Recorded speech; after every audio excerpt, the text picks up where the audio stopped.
Okay, so good afternoon and welcome to the 2025 Presidential Fellowship and Alumni Grants for Graduate Research and Scholarship information session. This is specifically for students in the Departments of Educational Studies and Teaching and Learning. So welcome. Presenting today will be myself. My name is Ryan Provost. I'm the Director of Teaching, Learning, and Educational Studies, Academic and Graduate Student Services. We also have Dr. Antoinette Arante, who is an Associate Professor in the Department of Educational Studies and is currently serving as the Graduate Studies Chair for Educational Studies. Her name's not on here, but I also want to point out that Dr. Molly Blackburn is here, who is the Graduate Studies Chair for the Department of Teaching and Learning. Very grateful to have both of them here, and they'll have a chance to share more about what kind of qualities will be helpful to provide in your application materials a little bit later. So thank them both for being here. So what we want you to get out of this information session today, first is to understand the application process for both the Presidential Fellowship, and I'm going to refer to it as the AGGRS because it's a very long name for the rest of this session. But know the application deadlines, what's required of you, and what processes will help you submit a complete application for both of those awards. We want to provide you with some tips for creating a strong application so that you know what kinds of things that the reviewers who look over these applications are looking for. And then we also want to give you resources for any further questions or support that you may need as you submit any applications. So I want you to be able to reach out to somebody if you have questions as you are compiling your materials. So to give you an idea of how we'll go through this today, we'll go with the Presidential Fellowship first and go over the information for that particular fellowship and go over the logistics. So an overview of what that fellowship is, what application materials you need, and the dates and deadlines for it, as well as some tips and suggestions for strengthening your application. And then we'll do the same for the AGGRS. Again, an overview of what materials you need, dates and deadlines, and then some tips and suggestions. And then, as I mentioned, I'll stop the recording and we'll have time for some Q&A at the end. So first, the Presidential Fellowship. I'll start by saying this is an incredibly competitive fellowship. It provides financial support, so whoever receives it may devote a full year, 3 consecutive semesters of full-time study to complete their dissertation without any kind of distractions during that time. It is, like I said, very competitive, very prestigious. We always get really excited whenever we get folks from either of our departments who are recognized with this particular award. So hopefully we get some folks this year. But the award itself pays for tuition as well as general, non-resident, and learning technology fees. In addition to that tuition and fees, there is a monthly stipend. So to give you an idea of what it is, this year, for 25-26, that would be $3,174 a month. So it'll be around there. And then in addition to that, there's a $500 supplemental payment added to the first stipend to help with incidental things that you may need. You can click on the link at the bottom of the pages to go to the things that I'm going over. I'll send this presentation out, so you'll have a copy of it afterwards. But if you want to either click on the link when I send it out, or you can go to the QR code on the page to see more in-depth information about the fellowship. So students who are eligible for the Presidential Fellowship are PhD students who are either currently in candidacy or will have passed their oral exam for their candidacy by October 22nd, which is the deadline for our departments to get nominations to the grad school. So you must have passed the entirety of your candidacy exam by the 22nd of October.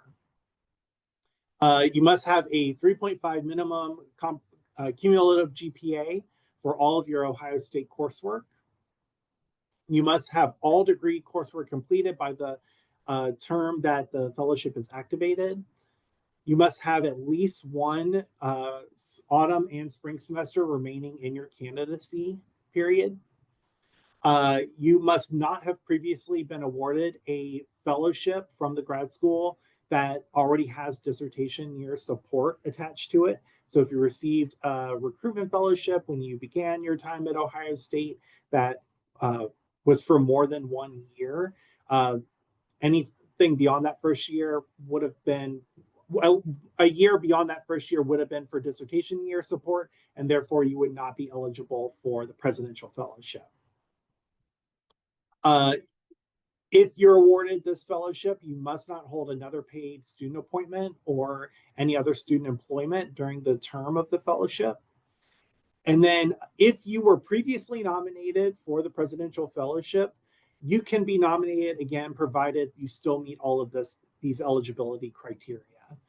So if you applied before, didn't get it, you can apply again as long as you still meet all the other criteria listed here.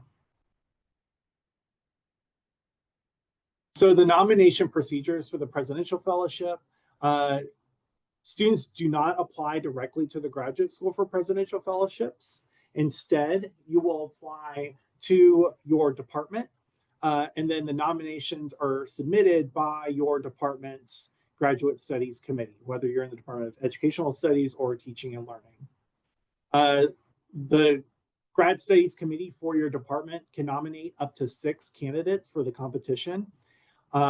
And I just know from previous years, we don't get a ton of applicants. So it is worthwhile if you think you can complete the application. I would strongly encourage you, if you're eligible, to do so, because we don't get a ton of applicants. And the more we can put forward, the better. We can put up to 6 per department. So yeah, if you can get the application materials together, please do. And then the last thing is the nominated student's research or project must be sufficiently advanced so that the committee can make a comprehensive evaluation. And you must, it's expected of you that if you're awarded the fellowship, that you will complete your dissertation by the time that the fellowship is complete. So there are quite a bit of application materials, so I want to go over those in some detail here. But students must submit your application materials to my office at tles@osu.edu. Please submit everything together. Please don't submit one thing at a time. So wait till you have everything together and then submit it all at once. What is needed in those application materials? First is a current copy of your academic advising report. You can find that in Buckeye Link. If you have any troubles finding that or need assistance in finding that, please reach out to either your faculty advisor or myself, and we can help you navigate that, but you can find it in Buckeye Link pretty easily. A current copy of your CV, an abstract of your dissertation proposal, which is 350 words or less, a research statement of no more than 5 pages, a statement of recommendation from your advisor, and there are specific things that they're looking for from that I'll go over in a moment. And then in addition to your advisor statement, 3 other letters of evaluation. So in addition, so 4 total letters, 1 being from your advisor and then these other 3. And it is highly recommended that at least one of those 3 letters be from an external reviewer, typically someone from outside Ohio State, just to give some additional credibility to the work that you're doing. So in regards to the advisor statement, that should be no more than 3 single-space type pages and should include the following information. So the major significance of your research project, the relevance of the project to your field of study, and if appropriate, to the advisor, the program's efforts, uh, your unique contributions to the project, an evaluation of your research progress so far, the projected plan of research and the timetable for you finishing your degree, and then a summary of the professional reputations of the individuals submitting the letters of evaluation for you and any professional connections they may have to either you or the advisor or both. So one other thing that if you go to the Presidential Fellowship website, you'll see is a required component is a nomination letter from the Graduate Studies Committee chair. You are not responsible for getting that.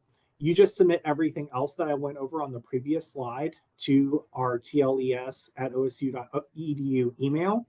And then once our graduate studies committees from both departments decide who the nominees will be, the graduate studies chairs will take care of writing that letter on your behalf. And then we will submit all your application materials to the graduate school. So once you submit everything that's required of you to us, we will take it from there. And we will notify you if you are one of the folks selected to be put forward for the official nomination to the graduate school. You'll know one way or the other from us. But you are not responsible for soliciting the graduate studies chair for that nomination letter. We'll take care of that for you. So some deadlines to keep in mind. So I'll work backwards. So the Graduate Studies Committee must get our nominations to the graduate school by October 22nd.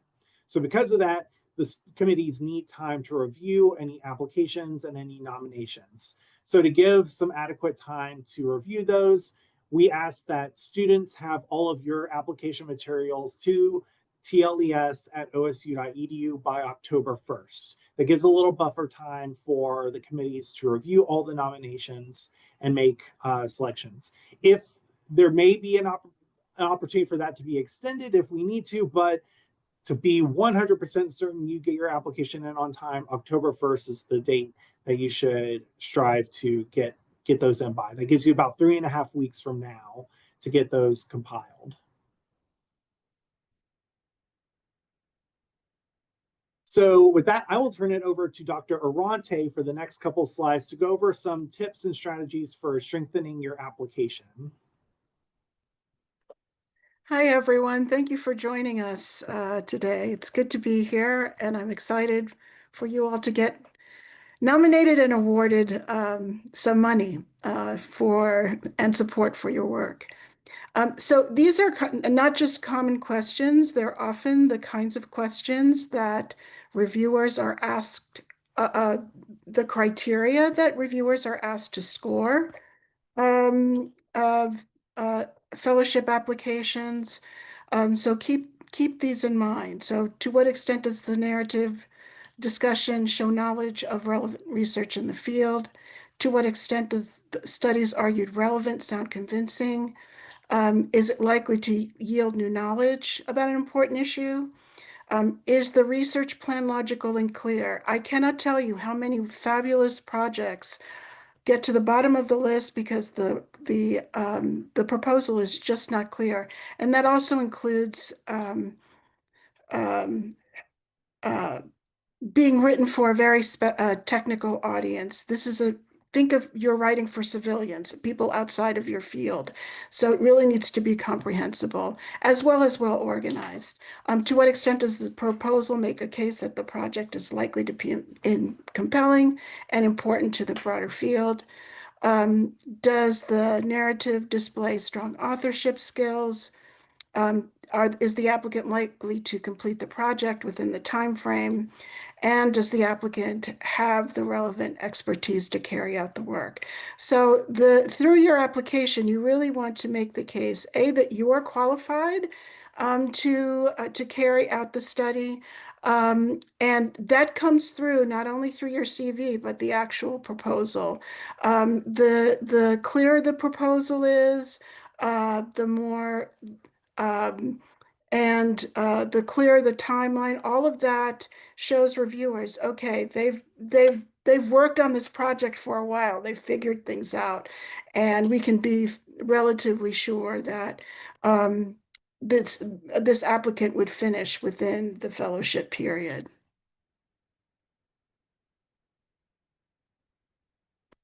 Thanks, Ryan. So, tips for writing an excellent fellowship application. Really study the fellowship selection criteria and instructions. Make sure that you answer every single part that they ask and submit everything that they ask you, to submit. Consider the questions that we went over.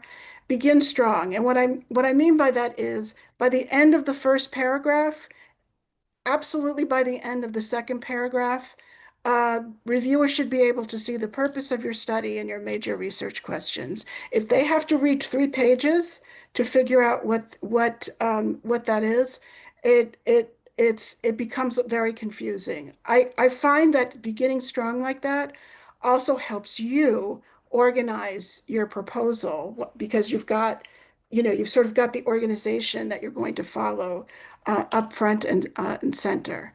Um, Write for a general academic audience. Avoid turgid writing. I can't tell you how many super qualified candidates with multiple publications, national awards. Um, People at this level are just so competitive. If it's a choice between evaluating someone that has written clearly so a reviewer can evaluate, and someone that we can't understand the proposal, that proposal is going to go further down on the list. It's important to articulate your distinct contributions. If your study is part of a larger collaborative work, one of the things the reviewers will be looking at is this an independent project? Do we think this applicant will be able to carry out this project independently? Right from the heart. Don't think you have to use fancy academic language. Really, write in your own voice. It's beautiful, and it tends to also show your enthusiasm and commitment to the work that you're doing. Be as explicit as you can about the timeline.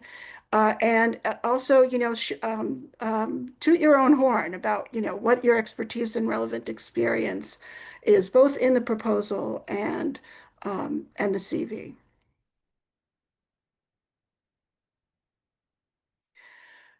For faculty writing letters of recommendation, um, I cannot tell you again how important these letters become because everyone is so fabulous. Even the slightest thing will get you further on the list.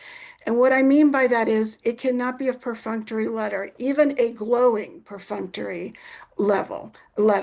They want you to address all of the criteria specifically requested, the distinctive intellectual contributions of the student if their work is from a collaborative project, anything that shows you are personally invested in this student, you admire this student, you know this student personally. So personal stories that shed light on the character, their intellectual distinction or promise, anything like that that says, okay, this faculty, this advisor, these faculty have really invested in this student because they believe in their promise. So I hate to say this, but usually those letters are longer than 1 page. Optics count. So um, it's just the way it is in my experience. You also, I think, it helps to say something about where this student, the quality and the quantity of their scholarship, how it compares to other scholars at similar points in their career or discipline. This is because you have faculty from all over campus, and they really want to do right by students. And every program, every discipline has its own expectations for publications or conference presentations, what that number is, if they should have any. So anything that can help reviewers gain a sense of how prepared and where this student that you're writing for is situated within the expectations of the field really helps. And before we move on to talk about the AGGRS, I did want to, because I don't, because she is here and is also fabulous. Not to put you on the spot, Dr. Blackburn, but is there anything additional that you would like to add? It's a good question. I mean, I know when you were running through your points, I do feel like, so I've had one student ever get this, but I've only nominated one. So that's, that's good. And I do feel like for this, well, I should say, even for this person, I was like, I just want you to look at the list of the people who got it last year and see where your field is represented. Like there's there are not a lot of folks in education who are getting this. Like I'm going to support you because I think you're amazing, but just take a look, just make sure you know like how competitive this is. But the thing that really stood out to me, Dr. Arante, when you were talking was the being able to tell the personal stories, like that it felt like a letter that was absolutely from the heart, that I was passionate about writing. That I was not writing that letter out of obligation. I was writing that letter because I believed in this person, in this project. And I guess I would just say, if you can't do that, there's reason to, I mean, I don't want to be just, it's not, there are other opportunities to pursue that might be more realistic. Like if you can't be heart and soul behind this particular student and for this particular award, I would pay attention to that, because that's what I felt like made that letter so much fun to write. Thank you. Thank you both. So now we'll move on to the alumni grants for graduate research and scholarship.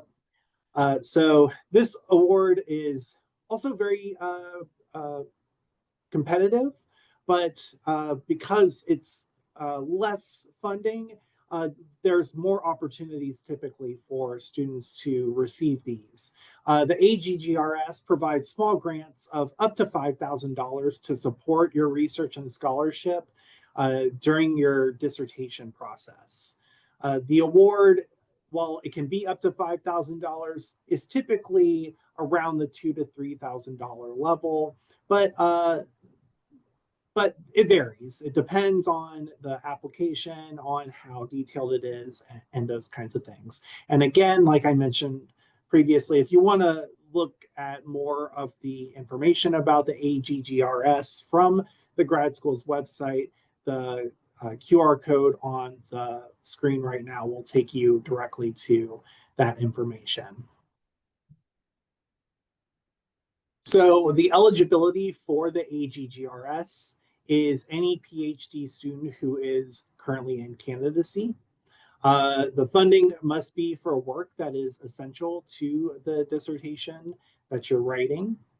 The students receiving the stipends from, if you're receiving any kind of stipend from a GA position, a fellowship, or a traineeship, you can still apply for AGGRS funding. So having a fellowship or a GA position does not prohibit you from also applying for the AGGRS. And you can apply for both the Presidential Fellowship and the AGGRS. If you have previously been awarded the AGGRS, you are not eligible to receive another award. You can only receive it once.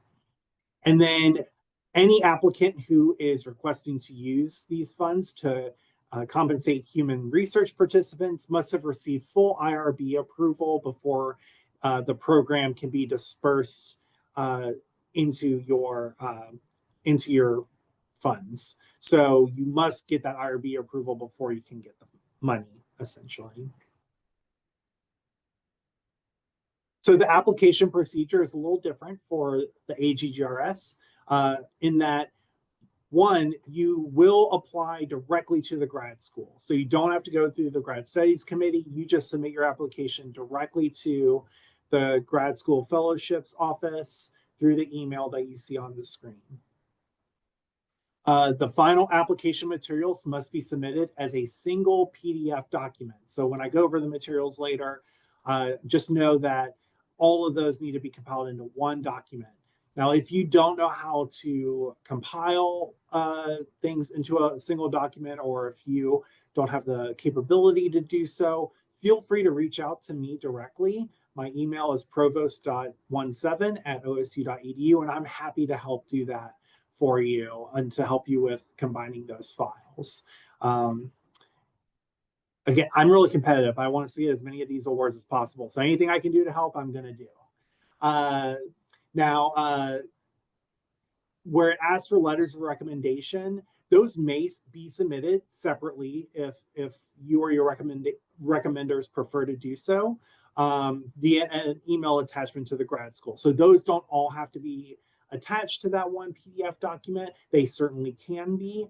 But if the recommender would prefer to send that separately, or if you would prefer them to send that separately, you can do so. It just needs to be explicitly clear when they do send it on whose behalf they are sending it. And it would probably behoove you to get your application submitted before they start submitting letters of recommendation. Because if they submit those, but there's no application to go with it or attach it to, that can become confusing. So I would recommend that you submit your application first. And then if you're going to have recommenders send their letters later, that it goes in that order.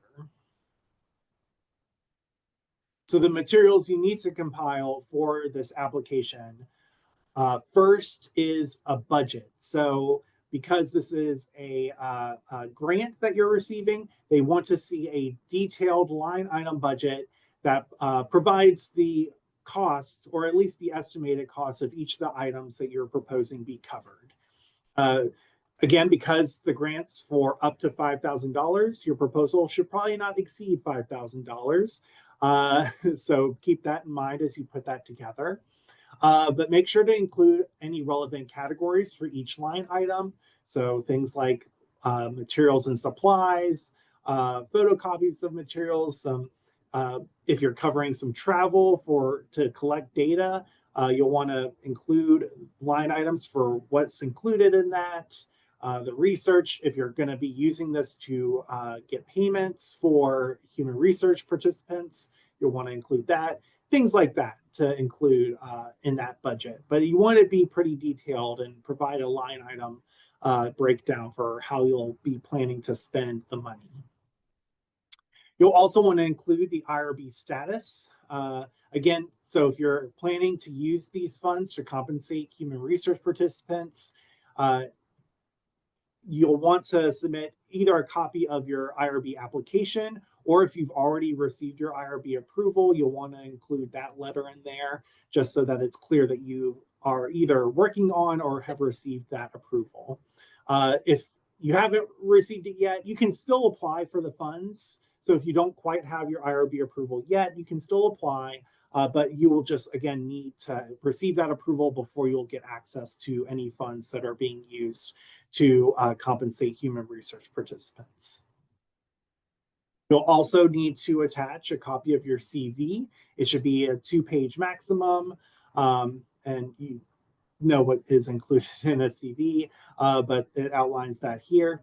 And then a letter of recommendation from your advisor is required for your application as well. And I just want to point out, because it's not required, unlike the Presidential Fellowship, only one letter of recommendation from your advisor is required for the AGGRS. You do not need additional letters for this particular award.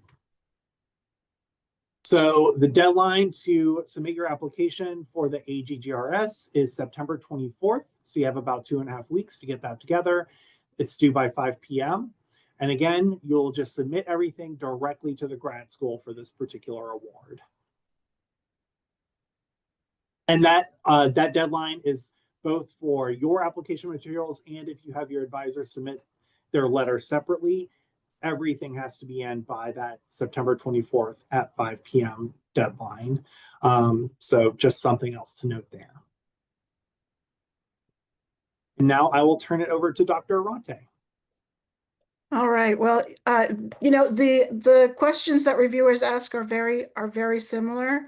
You can think of your proposal as a calling card. This is your way of portraying yourself to reviewers. And so the clearer the picture of how serious you are, how ready you are to carry out your work, the better it will be. So again, having a well-organized proposal is really important.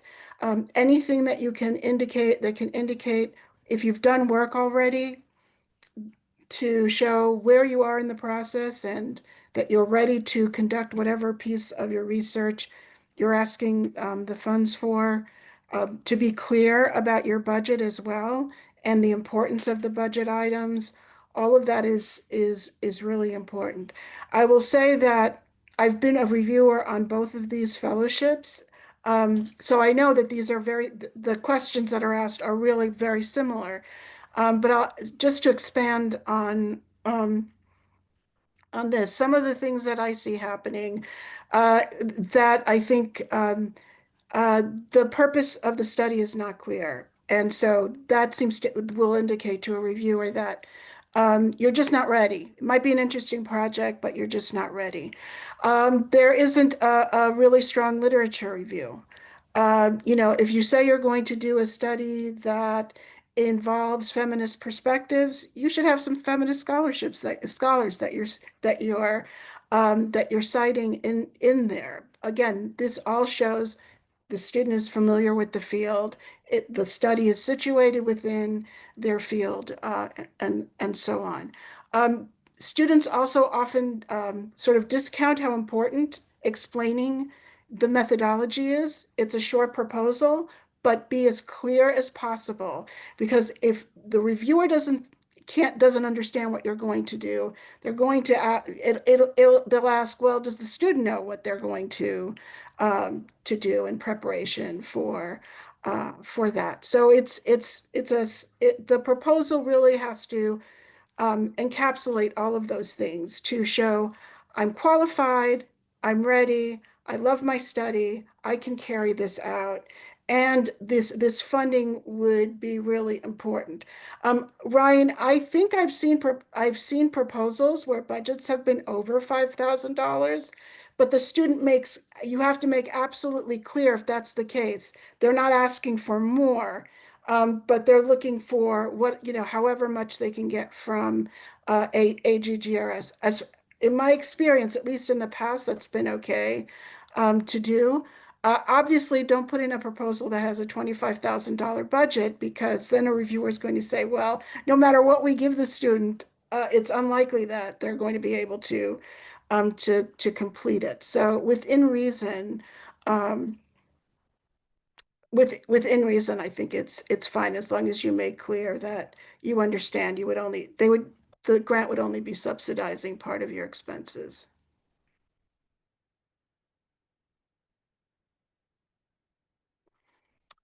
Again, it's very similar to the presidential fellowship.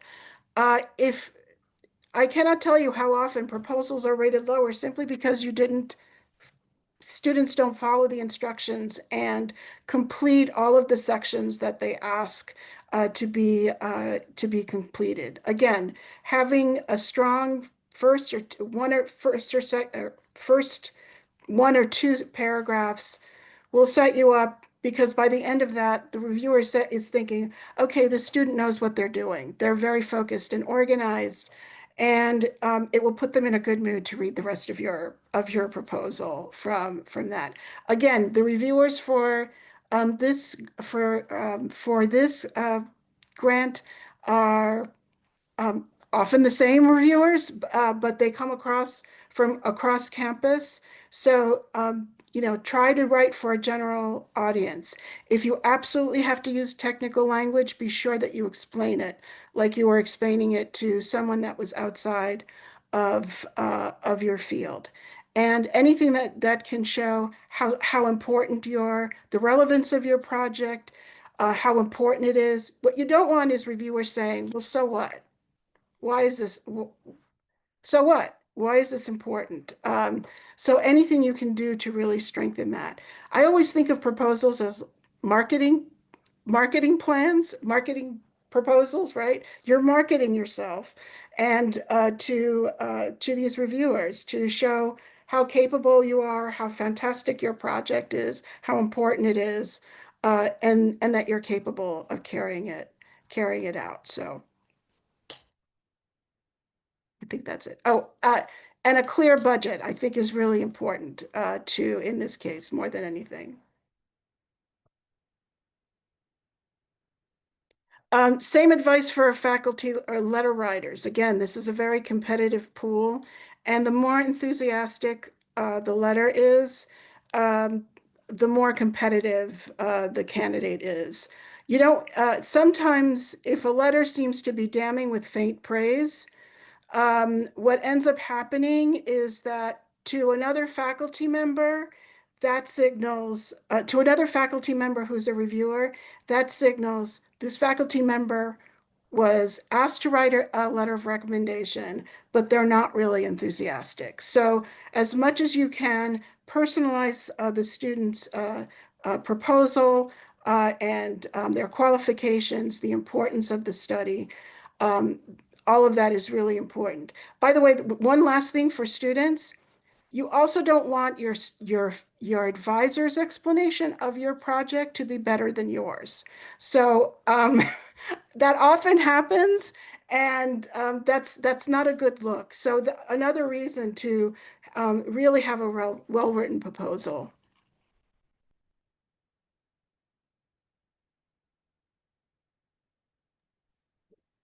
Thank you, Dr. Arante. Dr. Blackburn, I also wanted to see if you have anything to add here before we move to our final little bit. That point about you want your proposal, your description to be stronger than your advisors is great. I know exactly what you're talking about when having reviewed too. I will say that also make sure that your advisor knows the most current version of your project. So if things keep changing, which is often the case in projects, you just want to make sure you look like you're talking about the same project. So just, I know the way some faculty handle it is, give me an abstract of your proposal, or let me see your letter of application. But that means finishing it sooner so that they can finish the letter in time too. And so if those things are not possible, just make sure y'all are talking about the same thing. Thank you.